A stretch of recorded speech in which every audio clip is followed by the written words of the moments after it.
Our last panel, and we'll ask moderator Alan Olsen to come to the stage, and I'll turn this time over to you.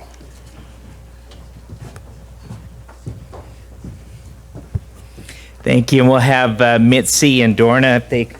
You can come sit up here, and I'll sit with you in a little bit. I actually, Governor Herbert, I had opportunity. Yeah.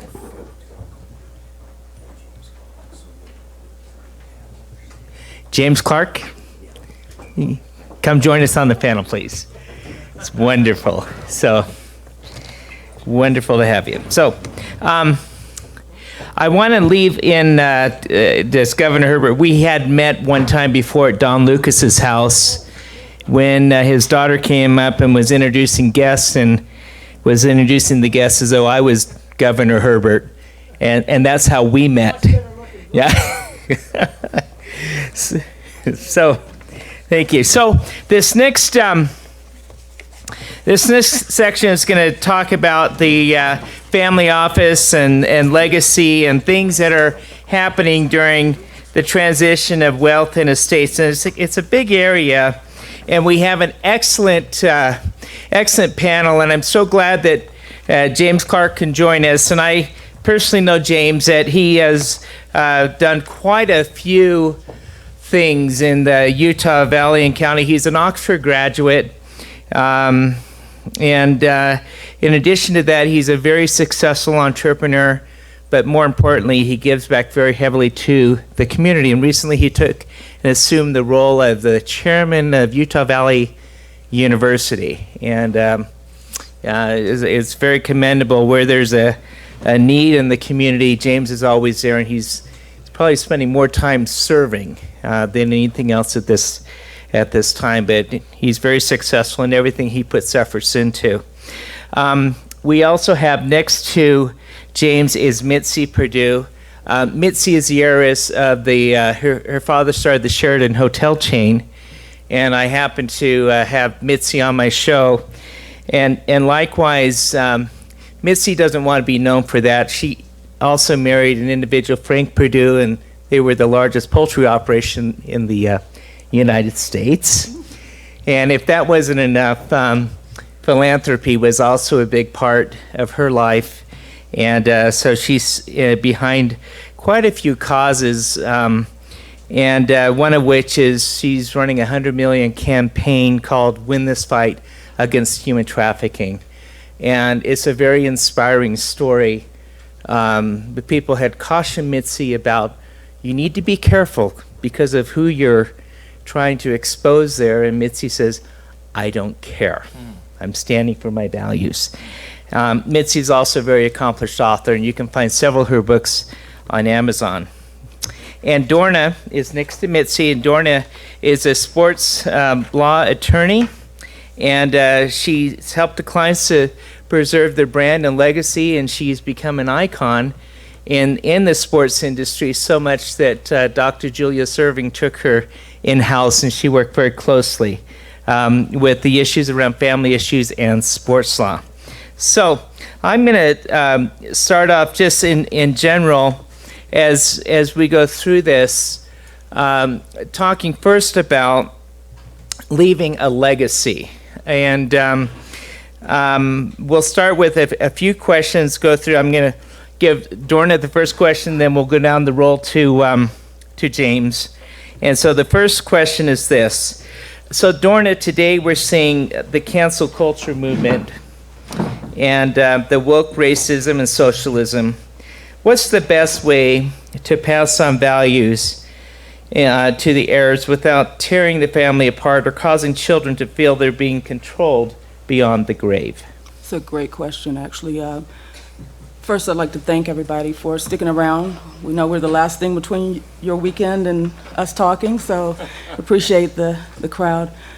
You know, it used to be that contracts for CEOs or athletes or entertainers, they would have clauses for behavior, immoral behavior. You had to almost be arrested to violate that. Now, a tweet or a hot mic could cancel anything you've accomplished with this cancel culture. And I think probably one of the best tools for that is to do everything the way you do anything. You have to control yourself. You have to moderate your own behaviors. You have to let your public persona match your personal life. We've all seen what happened with Bill Cosby and the disconnect between his personal life and his public life. And that's a trap that you can create for yourself and your heirs. So I think, governing your life, public, private, along the same ethos is a good guard against that. And then an ethical will is a good tool, legal tool, that can be used to convey to your heirs without controlling them from the grave, but giving them a broad-based plan for what you see your brand as going forward so they can maintain along those same lines. Thank you. Thank you. This next question is for Mitzi. Mitzi, what are some of the secrets that you've seen to keep family businesses together over multiple generations? Well, can I give a fairly long talk that even might include a slide? Sure. And therefore, I want the dear Mr. Cole to put up my slides. Have we got it? Oh, yes, great. But before I begin, and I will not talk more than maybe 5 minutes, but there is somebody here, I hope he's here, who started his talk off with his slide of the fishy cod. Is he here? Who is it? Or does somebody know who it is? That was Ryan. Was it Tobin? No, it's Tobin. Tobin Ryan. Okay, but I'm a little bit competitive because I also have got something. That is impressive. Okay, but what I want to talk with briefly in the time that I'm taking is that if you're in a family business, you have a 30% chance of handing it on to your family. And then the next round, it's also only 30%. By the time you get to 100 years, you have a 1 in 1,000 chance of making it that far. And in my case, my family of origin began in 1840, and it was the forerunner of the Sheraton hotels, which my father did found. My family by marriage began 101 years ago. And I want to share with you a couple of principles of what's made it possible for us to last so long. And I'm going to blend both personal experience and academic knowledge. And let's say, I want to start with maybe 4 principles that I think kids have to learn. You have to be intentional about this unless you want disaster. If you want to be among the 70% that don't make it, don't teach them this principle. In both the Hendersons and the Perdues, we have the most firm rule that we don't take a quarrel public. By the time you've taken a quarrel public, as in maybe you have adversarial lawyers fighting it out, or maybe you're fighting it out in the press, there are very few companies that ever recover from that. In fact, I've talked with many family counselors who will not take on a client who has already passed that threshold of going public. In the Perdue family, we have the covenant that we can argue like crazy among ourselves, but you can't take it public. In the Henderson family, we phrase it, we don't wash our dirty linen in public. And we had an enormous temptation to do that. When my father died, there was a question of, do we sell the company or not? And the 3 women in the family, my 2 sisters and I, we didn't want to sell the company. My 2 brothers did. And the feelings were quite hot, because when you come to a quarrel that involves your identity, boy, that's about as big and vicious as it can get. It would have been so easy to go to the public, maybe to tell our side. We didn't, and the result is, at the end of this month, we'll have our 131st reunion. The family's still together and strong. I don't think it would have been if we didn't have this rule that you don't take quarrels public. Stewardship. What I'm about to say, there's some academic heft behind it. There's a man I admire absolutely no end, and his name is Dennis Jaffe. He's been following, I see some nods, yes.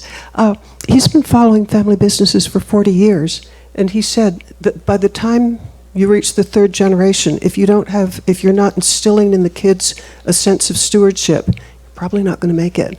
On the other hand, every family that makes it to 100 years, that's one of their core tenets. Another one is philanthropy. And again, both the Hendersons, the Perdues, and Dennis Jaffe all agree that by the third generation, if you haven't incorporated philanthropy in your way of thinking, you're probably not going to last, because it's so easy to have the attitude, oh, I've got all these resources, let's go spend them on yachts and jets and gambling or whatever. But if instead your identity is, no, we're here to serve, it helps keep you proud of your family and helps keep the family going. The final one is relationships are more important than money. It is so easy, unless you teach the kids from the youngest ages about the importance of relationships. I mentioned that of the 70% of families that don't make it, the biggest cause for that is family quarrels. So the Hendersons and the Perdues put enormous effort into the concept that the relationship is more important, that you're not there to be right, you're there to solve problems. And I have a lot more I'm going to say, but I'm going to shut up now and wait till the next question. Thank you. Okay, this next question is for James Clark. And James has worked with several companies from the ground up and been able to be successful in helping to take them public and add value. But along the way, when value is created and wealth comes into families, I guess there's a certain stewardship. So James, my question is, what are some of the common mistakes that can be made within families if it's not handled properly? Yeah. Okay. Well, first, let me say it's great of you to put a thorn up here amongst these two roses. So it makes them look a lot better. They already look beautiful, and I'm grateful to be up here. So thank you for last minute. Grateful to be here. Yes, I do make you look better, and you already look great. So we said it differently, Mitzi. We in our family, you talk about taking dirty laundry out in public. Ours was always don't show your fanny. So this is the less sophisticated version. We don't show our fanny in public. So we come from a family of farmers and then high school educators. So I don't come from this legacy. But I will tell you one thing that my father, sounds like Brandon's ride is showing up right now. So very, very good.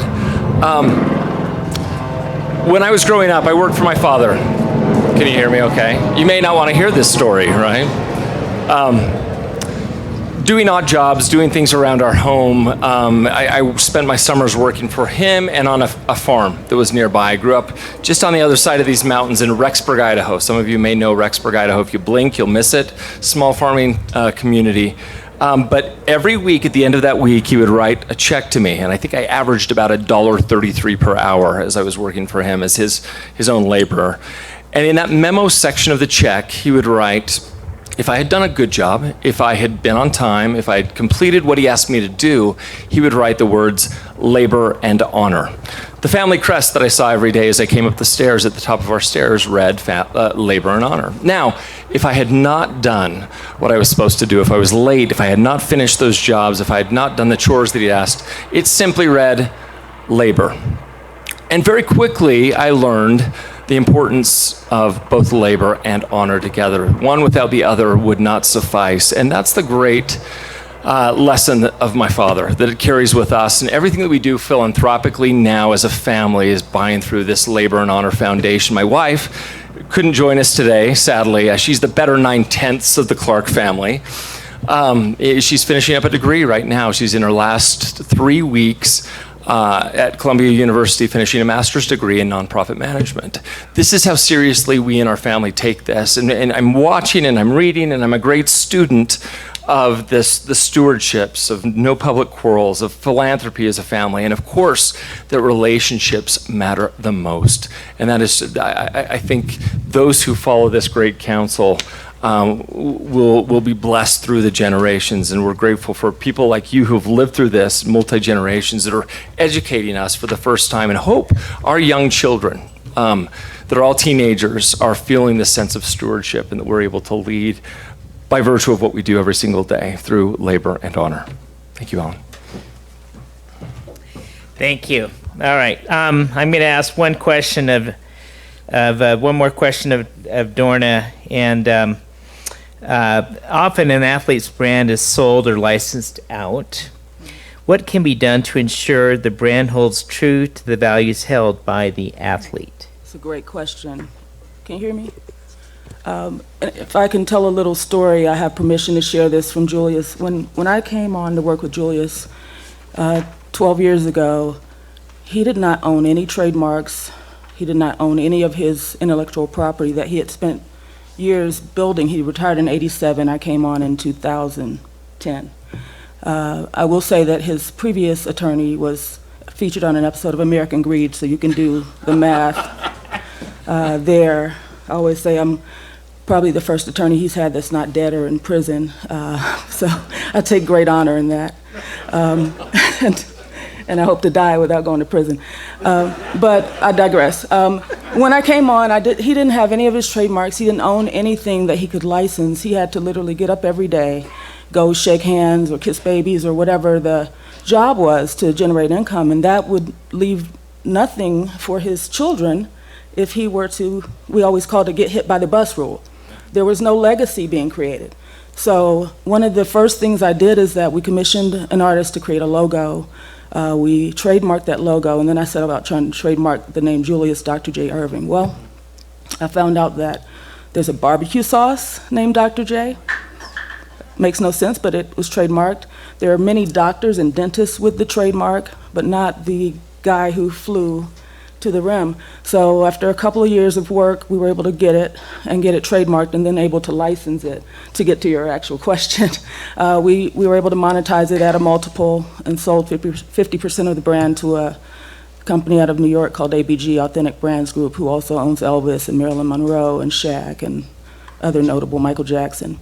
And it created an immediate cash position for Julius's family, first and foremost, that he could then roll into legacy.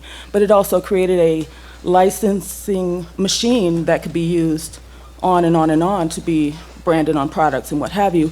But one problem is, when he's gone, how do we make sure that it's not, Dr. J swastika or something, just something, ridiculous that's not within his brand ethos. So what you do in that instance is you create limitations in your contract that don't allow your brand partners to violate going forward. So Muhammad Ali is also a brand that ABG owns, and we know he's gone on. But we also know that he was a man of certain principles, and his clauses don't allow him to be affiliated with alcohol or tobacco at all, and that's in perpetuity. So that's something that everyone here may want to consider as well, because you all have brands. They may not be sports brands or entertainment brands, but they're brands that you've spent your life building. And even going back to your earlier question, a way to control that without controlling your heirs, micromanaging them, is just to have clauses in your ethical wills, in your living wills, in your brand documents, in your corporate documents that limit areas that you just don't want your name associated with down the road. Now, I understand, Dorna, you have a question for Mitzi. Well, I do, but she's already answered it, so I'll see if I can come up with I'll make up a different answer. I'll make up a different question. So Mitzi and I have had the chance to get to know each other this week so far, and we both discovered that we're both widows. And one of the things I wanted to ask you, Mitzi, is going forward as the now matriarch and patriarch of your family, how have you found that to be with your heirs and taking on really two families and going forward to lead them? How have you found that to be? Well, I consider myself incredibly blessed because I get to pick the best from both families. And I am the matriarch of the Perdue family. I'm the assistant matriarch of the Henderson family because I'm not the oldest. I find it one of the most exciting things in the world because my premise on your life on this planet is that the relationships that are going to make you happy or miserable are your intimate relationships. And to the extent that you can get along well with your family, if it's going well, and in fact, I'm going to paraphrase at this moment, I'm going to paraphrase Jackie Kennedy Onassis. She said, if your kids turn out right, nothing else matters. If your kids turn out wrong, nothing else matters.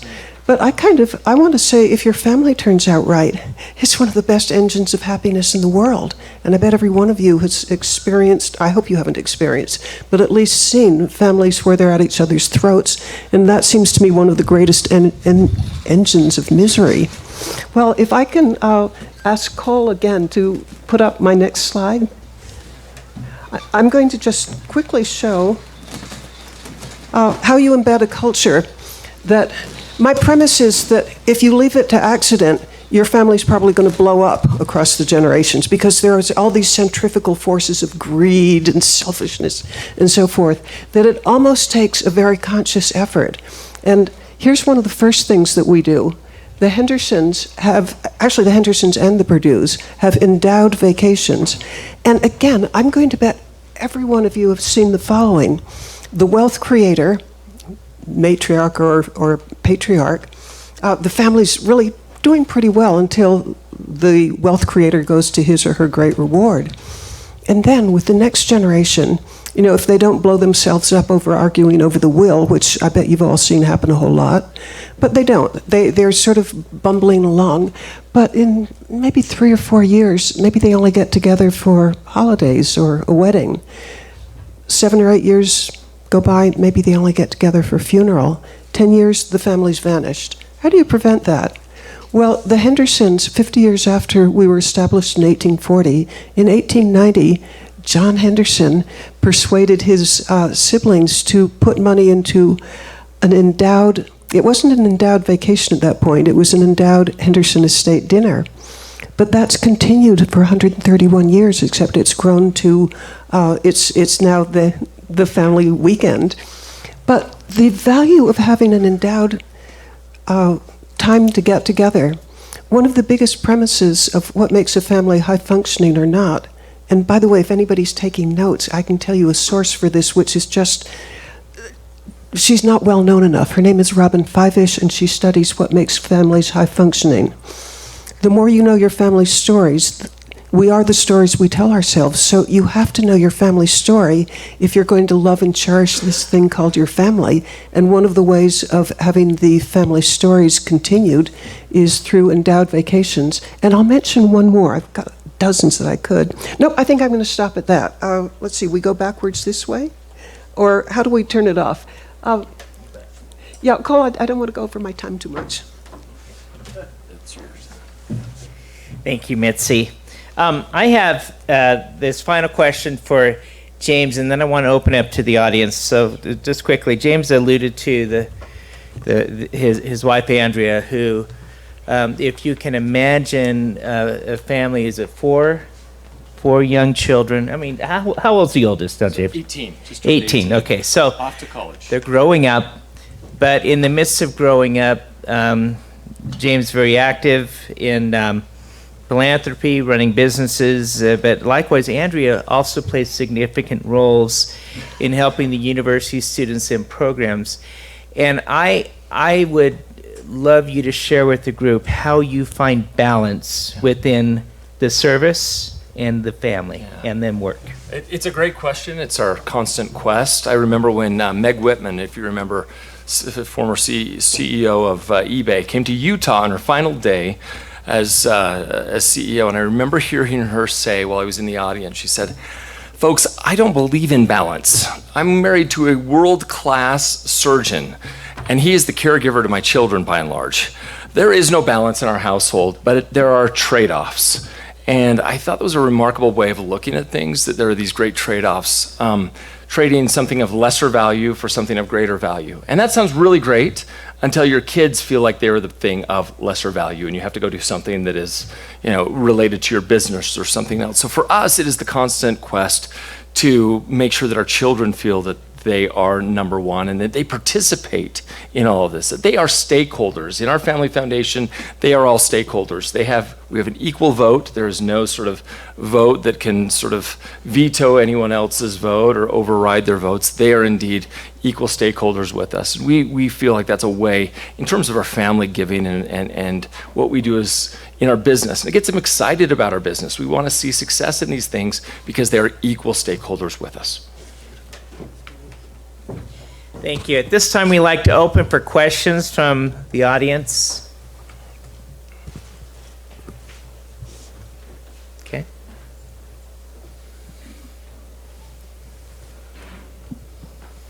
Hi there. Question from the panel.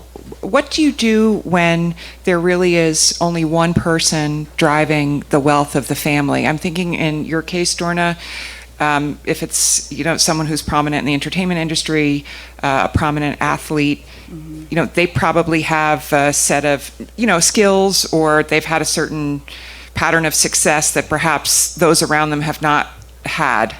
Right.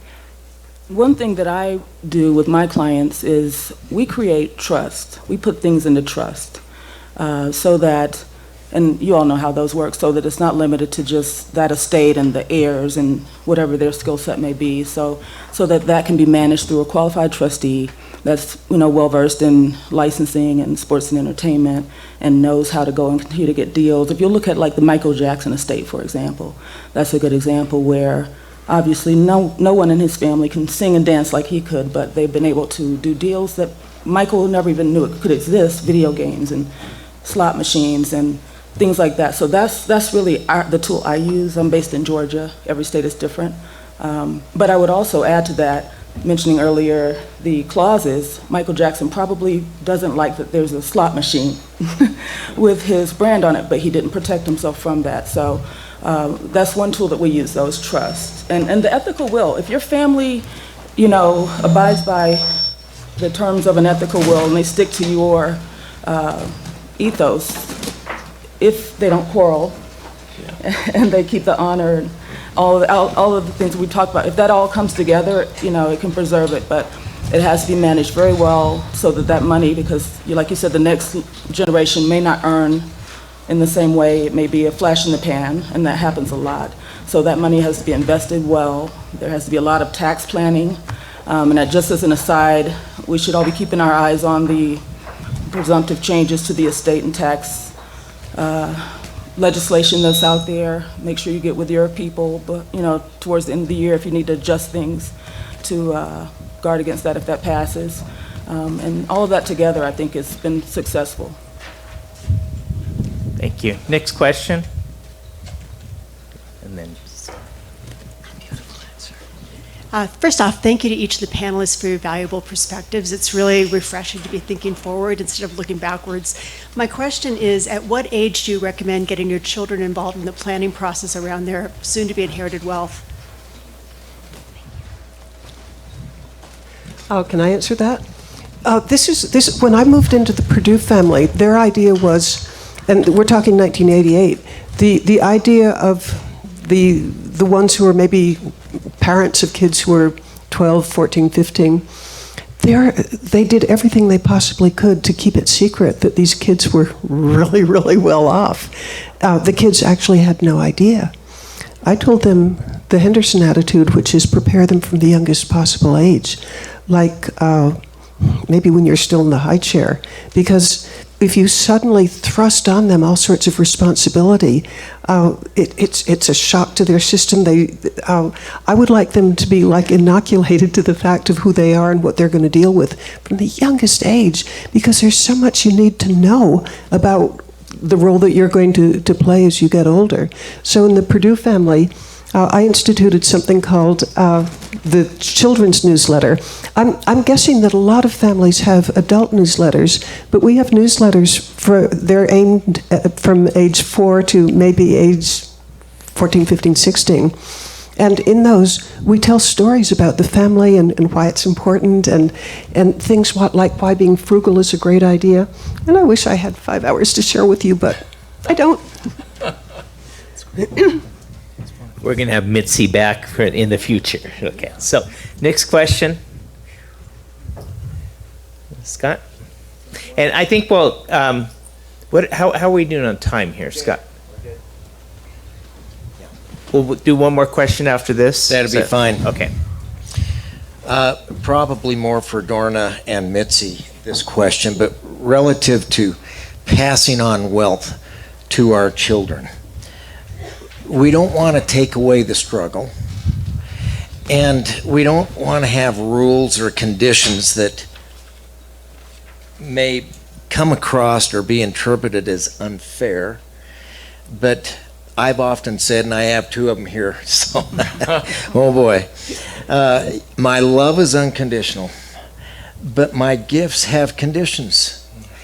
And I have tried to figure out what is the magic sauce, what is the magic ingredient that wealth can be passed on and not strip them of the experiences that I, for one, have had that have enabled me to grow and prosper. What conditions can be established that says you still have to work? You can't go out and buy things and stop working, but you've got to work. You've got to grab an oar. You've got to be an example to your children to show them that they too have to work and that there just isn't an ATM machine somewhere when they run out of money. So those things are important to me because I only have myself to compare. And without trying to self-aggrandize or cry me a river kind of a thing, I've often said the best thing my dad gave me was he gave me nothing, not $1 for college or anything. But he taught me enough about how to decide for a career path, and I didn't really have any choice but to dig in and figure it out and make it work. So I don't want to take the struggle away from my children any more than I do my wife's and my grandchildren. And there has to be a formula. There has to be some conditions, something that is tacitly understood by everyone to say, if you do this, you'll get that. Or if you do that, you won't get that. Or different medicines for different illnesses, whether it be for one thing or the other, or even one child or the other. And I don't mean that in any way other than a spirit of tremendous gratitude and blessings that I feel that have been bestowed upon me. And I used to say the harder I worked, the luckier I got. I think the harder I worked, the more blessed I became. And I'd like to attribute that to something greater than myself. And I think we all strive to be humble and to show gratitude. And sometimes that's not always easy. And perceptions are reality, and people that achieve at a high level are not always perceived as humble and grateful and, God-fearing for those of you that are Christian. And I want to see those kind of values passed on for decades and for generations. And I don't have the answer. I know what I'd like to do. I just didn't give it all to them. But then on the other hand, I don't want to ruin them or grandchildren or their children to come. And I don't know what the magic sauce is. I'm all ears to learn. Shall I jump in? Sure. Okay. To me, one of the most important things of what makes a family successful is culture. And by culture, I mean the way we do things. In both the Hendersons and the Perdues, it's simply understood that you will work. And not only that, you can work for Perdue, but you have to have worked for like 5 years outside to prove yourself. And if you do work for Perdue and you're not shaping up, Frank Perdue fired his own brother-in-law and fired his grandson. So the culture of that you have to work hard and you have to earn what you get is huge. There is the culture of stewardship. There is the culture of hard work. Different members of the families have handled it differently. I have two sons. When they were help, I'm going to give away my own age, but when they were in their 40s, I gave them 95% of what they're going to ever inherit. Because on the theory that, and how about it was significant. Neither child changed his way of life in the least. They still kept on with their jobs. They didn't go buy jet airplanes or whatever, because the family expectation is, A, you work, and B, you're a steward for those who come after you. So, to the extent that you can inculcate stewardship and responsibility, and again, we start very, very young, like at age 4. And by the way, everything I said about the Perdues is the same for the Hendersons. It is the culture, I think, is so strong that I think they almost don't have in their repertoire doing anything else.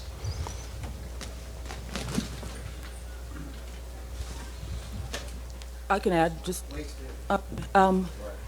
that's wonderful, and that's the parenting side. A tool that we employ is sometimes we call it good cop, bad cop. Hire someone that's managing your affairs and let them be the police officer of that. So in our situation, I would be, responsible for deciding if one of the children has met a benchmark, because that same rule was applied, and then pulling back funds if they had not, enforcing that so that dad could be dad, you could be dad, and you can go, I don't know what she's doing, you just got to do whatever she tells you. And you can kind of keep the relationship nice and familiar, but you can control making sure that they meet their benchmarks, because, short of putting it in a trust and naming a trustee, which I still prefer, it's the same mechanism, but less money up front for you to form the trust. It's easier, I've found with my clients, if they can put it on me and let me be the bad guy, and they can just be the family. Thank you. I'd like to have this, it's such a good question. I'd like to have the final question, so I'm going to ask James if you could also add. Oh, I thought you would ask me to leave the stage. I'm happy to do that as well. Thank you, Scott, for bringing me up here, by the way. And condolences for everybody else. Listen, we're new at this. Our family is new. I thought I'd been let off the hook, by the way, Alan. So we're learning as we go. It's with still teenage children. We can't go back in time to try to teach them one thing or another, but we can certainly focus on that stewardship, and that is the biggest part of what we do. I can't imagine my life, and I had an opportunity in my early 30s, so about 20 years ago, of retiring, selling a business and retiring, and I thought that is a recipe for disaster for my children.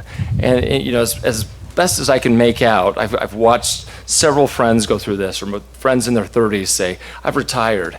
I think as so long as these kids see their father and mother wake up in the morning, go to work, and talk about that stewardship, there's a chance for them to do good in the world. And we hope that that's what we're sharing with our family, and what they become is exactly what we've talked about. So we hope it's a far better version of ourselves, as every parent would hope.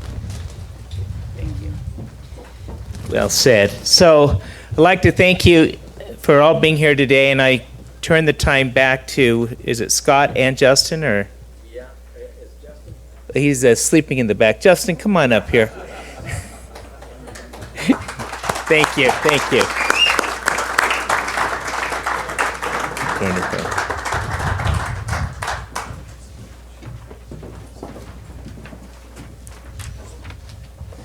That was wonderful, Dorna, Mitzi, James, spur of the moment there. I'm going to wait for, where's my partner here? Where's Justin? Justin, get up here. We are going to conclude. That was our final discussion for today.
about 4 years ago. This is a beautiful place, but it wasn't this beautiful place that I invested. It were these Hyde boys. And so I tell you, they are all that you see, and they will not disappoint you in the fulfillment that they will provide for you and the experience that you have here. So thank you so much, Justin.